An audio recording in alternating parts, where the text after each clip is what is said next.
Online Manipurgi numidangi pauming tabiriba pumnamakpu thoilaisamna khurumjari. Ahanbada Kuki Yaona transporter Singdagi nongmada Lupa Lakh 7,50,000 laure. PM na yengsindrabadi August amadagi thabak lepkadauri. Manipurda nongmagi tangai fadana changliba petroleum product amadi LPG phanganaba honariba transporter Singdagi Kuki Millitantsinga Yaona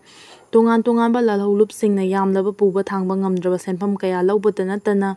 truck kaya mai thaba driver amadi handyman sing siba yauna phu chaibagi thawong kaya chathariba asi yengsinbinaba Prime Minister Narendra Modi na ayiba cherol pisinkhre. IPCL Dealer Association, All Manipur Petroleum Product Transporter Association, All Manipur Bharat Petroleum Dealer Cum Transporter Association, NERA Energy Dealer Association, amadi All Manipur Bulk LPG Transporter Association ki thopuba singna Imphal Jiribam Nambida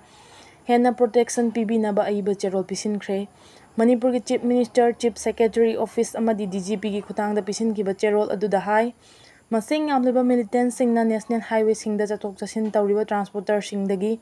yamlaba senpham kaya lauri. Nongmada transporter truck amadagi Lupa 6,300 trip amada lauri. Madusu matam-matamgi matung inna hengatpa yauri. Changchatta Manipurdagi essential commodity gi puriba transporter gi tanker asi punna 150 ni. Nongmada Lupa Lakh 7,50,000 oibaga loinana tha amada Lupa crore amaga Lakh 43 chading tauri.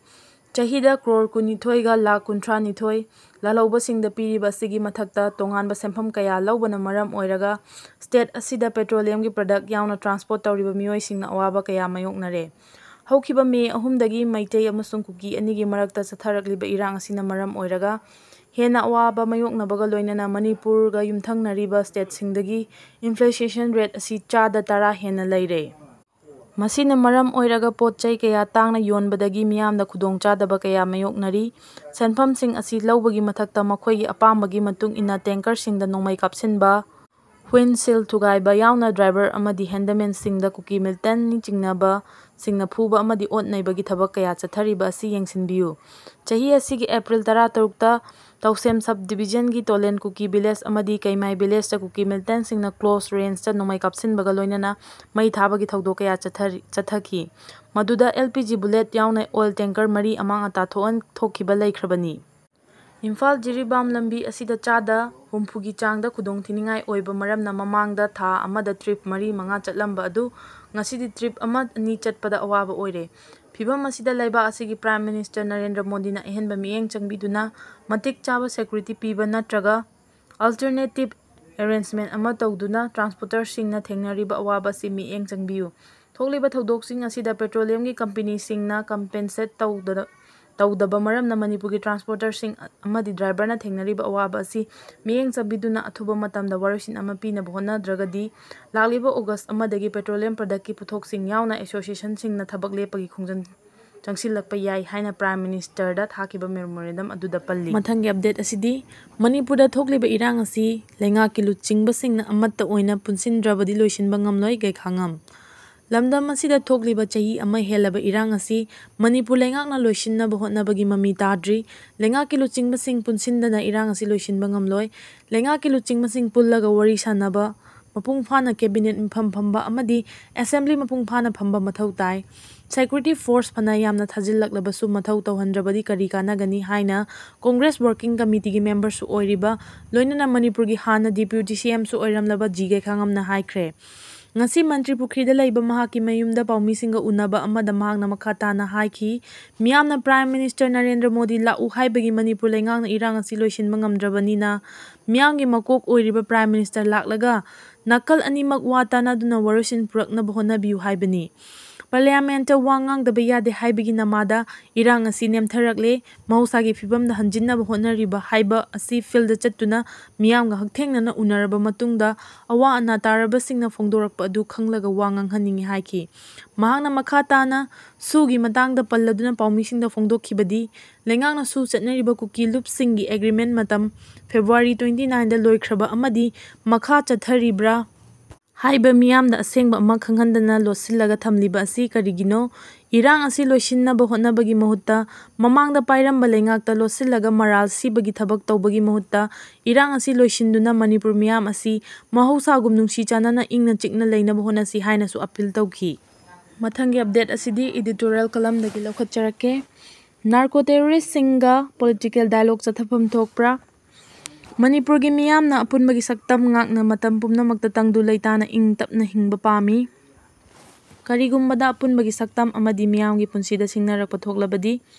ꯀꯩꯗꯧꯉꯩꯗ ꯉꯥꯛꯄꯤꯔꯣꯏ ꯍꯥꯏꯕ ꯃꯤꯌꯥꯝꯒꯤ ꯐꯤꯔꯦꯞ ꯑꯃꯗꯤ ꯏꯍꯨꯜ ꯑꯁꯤꯒꯤ ꯃꯥꯌꯣꯛꯇ ꯀꯅꯥꯒꯨꯝꯕ ꯃꯤꯇꯣꯞ ꯅꯠꯇ꯭ꯔꯒ ꯃꯅꯨꯡꯒꯤ ꯃꯤꯑꯣꯏ ꯀꯥꯡꯂꯨꯞ ꯑꯃꯠꯇꯅ ꯇꯧꯔꯣꯏꯗꯕꯅꯤ꯫ ꯍꯧꯈꯤꯕ ꯆꯍꯤ 2023ꯒꯤ ꯃꯦ 3ꯗꯒꯤ ꯐꯣꯔꯦꯅꯔ ꯆꯤꯟ ꯀꯨꯀꯤ ꯅꯥꯔꯀꯣ ꯇꯦꯔꯣꯔꯤꯁꯁꯤꯡꯅ ꯑꯄꯨꯟꯕꯒꯤ ꯁꯛꯇꯝ ꯊꯨꯒꯥꯏꯅꯕ ꯂꯥꯟꯗꯥꯔꯛꯂꯤꯕ ꯑꯁꯤꯒꯤ ꯃꯇꯥꯡꯗ ꯁꯦꯟꯇ꯭ꯔꯦꯜ ꯒꯚꯔꯟꯃꯦꯟꯠ ꯑꯃꯗꯤ ꯁ꯭ꯇꯦꯠ ꯂꯩꯉꯥꯛꯅ ꯋꯥꯔꯤ ꯁꯥꯅꯔꯒ ꯇꯪꯗꯨ ꯂꯩꯇꯥꯕ ꯄꯨꯔꯛꯅꯕ ꯍꯣꯠꯅꯒꯅꯤ ꯍꯥꯏꯔꯤꯕꯁꯤ ꯀꯔꯝꯕ ꯕꯦꯁꯤꯁꯇ ꯋꯥꯔꯤ ꯁꯥꯅꯒꯗꯧꯔꯤꯕꯅꯣ ꯍꯥꯏꯕꯁꯤ ꯑꯆꯧꯕ ꯋꯥꯍꯪ ꯑꯣꯏꯔꯤ꯫ ꯃꯄꯥꯟ ꯂꯝꯗꯒꯤ ꯂꯣꯒꯤ ꯋꯥꯡꯃꯗ ꯆꯪꯂꯛꯇꯨꯅ ꯗ꯭ꯔꯒ ꯂꯂꯣꯟꯕ, ꯄꯣꯄꯤ ꯊꯥꯕ ꯑꯃꯗꯤ ꯅꯥꯔꯀꯣ ꯇꯦꯔꯣꯔꯤꯁꯁꯤꯡꯅ ꯂꯩꯕꯥꯛꯀꯤ ꯃꯊꯛꯇ ꯂꯥꯟꯗꯥꯔꯛꯈꯤꯕꯁꯤꯡꯒ ꯋꯥꯔꯤ ꯁꯥꯅꯔꯒ ꯋꯥꯔꯣꯏꯁꯤꯟ ꯄꯨꯔꯛꯀꯅꯤ ꯍꯥꯏꯕ ꯇꯥꯔꯕꯗꯤ ꯃꯗꯨꯒꯤ ꯑꯔꯣꯟꯕ ꯑꯦꯖꯦꯟꯗꯥ ꯑꯃ ꯂꯩꯐꯝ ꯊꯣꯛꯏ꯫ ꯅꯥꯔꯀꯣ ꯇꯦꯔꯣꯔꯤꯁꯁꯤꯡꯒ ꯋꯥꯔꯤ ꯁꯥꯅꯔꯒ ꯋꯥꯔꯣꯏꯁꯤꯟ ꯄꯨꯔꯛꯅꯕ ꯍꯣꯠꯅꯕꯗ ꯑꯄꯨꯟꯕꯒꯤ ꯁꯛꯇꯝ ꯉꯥꯛꯂꯤꯕ ꯃꯤꯌꯥꯝꯅ ꯌꯥꯔꯛꯀꯗ꯭ꯔꯥ ꯍꯥꯏꯔꯤꯕ ꯑꯗꯨ ꯅꯩꯅꯐꯝ ꯊꯣꯛꯏ꯫ ꯅꯥꯔꯀꯣ ꯇꯦꯔꯣꯔꯤꯁꯁꯤꯡꯒ ꯋꯥꯔꯤ ꯁꯥꯅꯔꯒ ꯋꯥꯔꯣꯏꯁꯤꯟ ꯄꯨꯔꯛꯅꯕ ꯍꯣꯠꯅꯕ ꯇꯥꯔꯕꯗꯤ ꯂꯩꯉꯥꯛꯅ ꯂꯥꯟꯗꯥꯔꯛꯈꯤꯕ ꯅꯥꯔꯀꯣ ꯇꯦꯔꯣꯔꯤꯁꯁꯤꯡꯗ ꯁꯔꯦꯟꯗꯔ ꯇꯧꯕꯒ ꯄꯥꯡꯈꯛꯅꯤ ꯍꯥꯏꯅ ꯂꯧꯔꯣꯏꯗꯕꯒꯤ ꯃꯔꯝ ꯂꯩꯇꯦ꯫ ꯃꯁꯤꯗ ꯂꯩꯔꯛꯂꯤꯕ ꯋꯥꯍꯪꯗꯤ ꯃꯤꯑꯣꯏꯕꯒꯤ ꯄꯨꯟꯁꯤꯗ ꯁꯤꯡꯅꯔꯤꯕ ꯅꯥꯔꯀꯣ ꯇꯦꯔꯣꯔꯤꯁꯁꯤꯡꯒ ꯄꯣꯂꯤꯇꯤꯀꯦꯜ ꯗꯥꯏꯂꯣꯛ ꯇꯧꯕ ꯌꯥꯕ꯭ꯔꯥ ꯍꯥꯏꯕꯁꯤꯅꯤ꯫ ꯂꯩꯕꯥꯛꯀꯤ ꯃꯊꯛꯇ ꯐꯣꯔꯦꯅꯔ ꯅꯥꯔꯀꯣ ꯇꯦꯔꯣꯔꯤꯁ ꯃꯤꯑꯣꯏ ꯈꯨꯖꯣꯛ ꯈꯔꯅ ꯂꯥꯟꯗꯥꯔꯛꯄꯗ ꯃꯥꯂꯦꯝꯒꯤ ꯂꯩꯕꯥꯛꯁꯤꯡꯒꯤ ꯃꯅꯨꯡꯗ ꯂꯩꯕꯥꯛ ꯑꯁꯤꯅ ꯃꯤꯂꯤꯇꯔꯤ ꯃꯄꯥꯡꯒꯜ ꯀꯟꯕ ꯑꯅꯤꯁꯨꯕ ꯂꯩꯕꯥꯛ ꯑꯣꯏꯔꯤꯕꯅꯤ꯫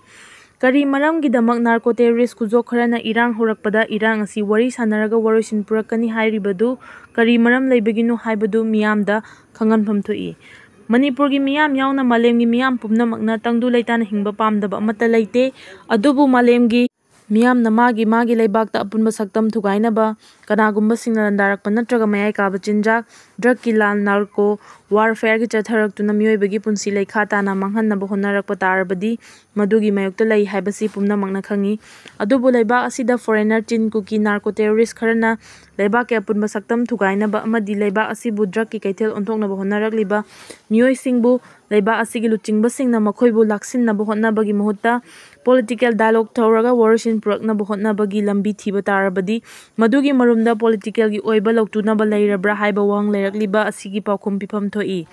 ꯂꯣꯏꯅꯅ ꯃꯁꯤꯒꯤ ꯄꯥꯎꯈꯨꯝ ꯀꯅꯥꯅ ꯄꯤꯒꯗꯧꯔꯤꯕꯒꯦ ꯍꯥꯏꯕꯁꯤꯅꯤ꯫ ꯃꯅꯤꯄꯨꯔ ꯋꯥꯊꯣꯛꯀꯤ ꯋꯥꯔꯣꯏꯁꯤꯟ ꯄꯨꯔꯛꯅꯕ ꯍꯣꯠꯅꯕꯒꯤ ꯃꯇꯥꯡꯗ ꯃꯤꯌꯥꯝꯒꯤ ꯃꯐꯝꯗ ꯂꯩꯔꯤꯕ ꯆꯤꯡꯅꯕꯗꯤ ꯐꯣꯔꯦꯅꯔ ꯆꯤꯟ ꯀꯨꯀꯤ ꯅꯥꯔꯀꯣ ꯇꯦꯔꯣꯔꯤꯁꯁꯤꯡꯅ ꯑꯄꯨꯟꯕꯒꯤ ꯁꯛꯇꯝ ꯊꯨꯒꯥꯏꯅꯕ ꯑꯃꯗꯤ ꯗ꯭ꯔꯒꯀꯤ ꯀꯩꯊꯦꯜ ꯑꯣꯟꯊꯣꯛꯅꯕ ꯂꯥꯟꯗꯥꯔꯛꯈꯤꯕꯁꯤꯡꯕꯨ ꯀꯔꯤꯒꯤꯗꯃꯛ ꯃꯤꯅꯨꯡꯁꯤꯒꯤ ꯃꯤꯠꯌꯦꯡꯗ ꯉꯥꯛ ꯁꯦꯟꯗꯨꯅ ꯊꯝꯂꯤꯕꯅꯣ?